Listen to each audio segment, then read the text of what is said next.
नमक। बहू, आज किसी भी सब्जी या दाल में नमक मत डालना। क्यों माँ जी? सभी के लिए हफ्ते में एक दिन भोजन में नमक छोड़ने का नियम बना रही हूँ। घर की नई नवेली छोटी बहू को अपने कमरे में बुलाकर सास ने समझाया और सास की बात सुन छोटी बहू ने सर हिलाकर सहमति जताई। ठीक है माँ जी।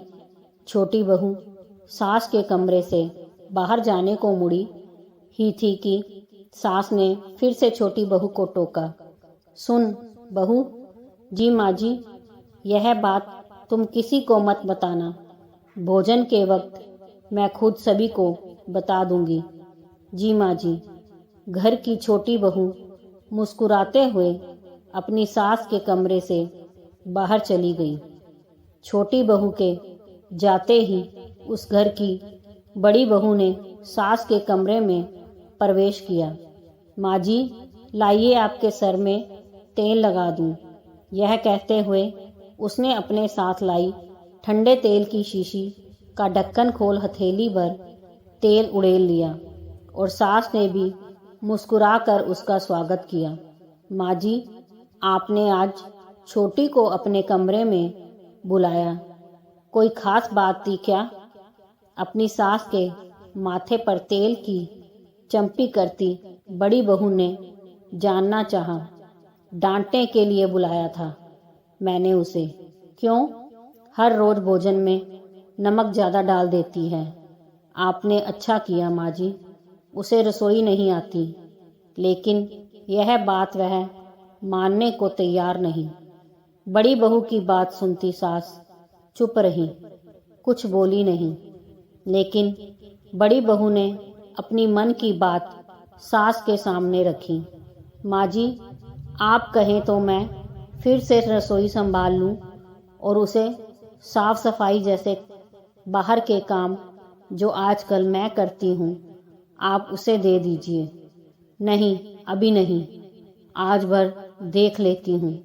सास ने मुस्कुराते हुए बड़ी बहू को आश्वासन दिया और सास की बात सुन बड़ी बहू ठंडे तेल की शीशी ले वापस सास के कमरे से बाहर चली गई। इधर भोजन का वक्त होते ही छोटी बहू ने सभी के लिए भोजन की थाली सजा दी। भोजन का पहला निवाला मुंह में डालते ही सास मुस्कुराई। आज भोजन बहुत स्वादिष्ट बना है।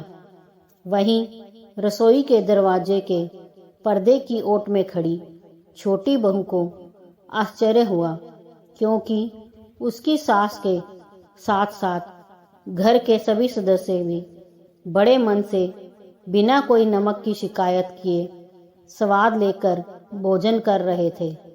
भोजन समाप्त कर सास ने बड़ी बहू को अपने कमरे में आने का इशारा किया। सास का इशारा पा बड़ी बहू झटपट कमरे में पहुंची। माँ जी, आपने मुझे बुलाया? बहू, मुझे पता है कि तुम रसोई अच्छी तरह संभाल लेती हो और तुम्हें भोजन में नमक डालने का सही अंदाजा भी है। सास के मुंह से अपनी तारीफ सुन बड़ी बहू खुश हुई। जी माँ जी। जी माँ जी। लेकिन बने बनाए भोजन में दोबारा नमक मिला देने से स्वाद बिगड़ जाता है। शायद इस बात का अंदाजा तुम्हें नहीं है। अपनी सास की बात सुन बड़ी बहू चौंक गई, कुछ बोल ना सकी, लेकिन सास ने अपनी बात पूरी की। मैंने छोटी बहू को अपने कमरे में बुलाकर आज की रसोई में नमक डालने से मना किया था, लेकिन फिर भी भोजन में नमक की मात्रा बिल्कुल सही थी। यह सुनते ही बड़ी बहू के पैरों तले जमीन खिसक गई। वह सास के पैरों में गिर पड़ी। माँ जी, मुझे माफ़ कर दीजिए। सास ने उसे प्यार से अपनी बाहों में थाम कर उठा लिया।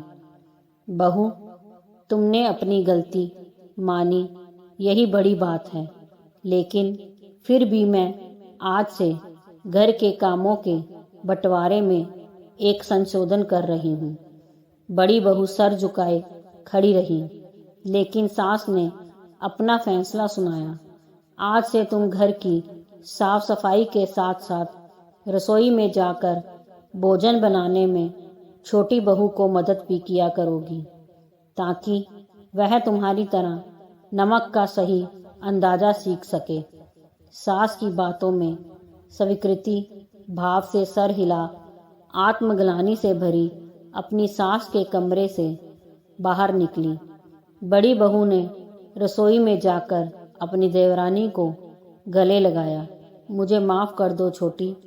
भीतर के कमरे में सास जेठानी के बीच हुई बातचीत से अनभिज्ञ छोटी बहू अपनी जेठानी का यह रूप देख हैरान, किंतु अपनी जेठानी का आत्मिक स्नेह पाकर वाप विभोर हुई। दोस्तों, अगर कहानी पसंद आई हो तो लाइक, सब्सक्राइब, शेयर जरूर कीजिए।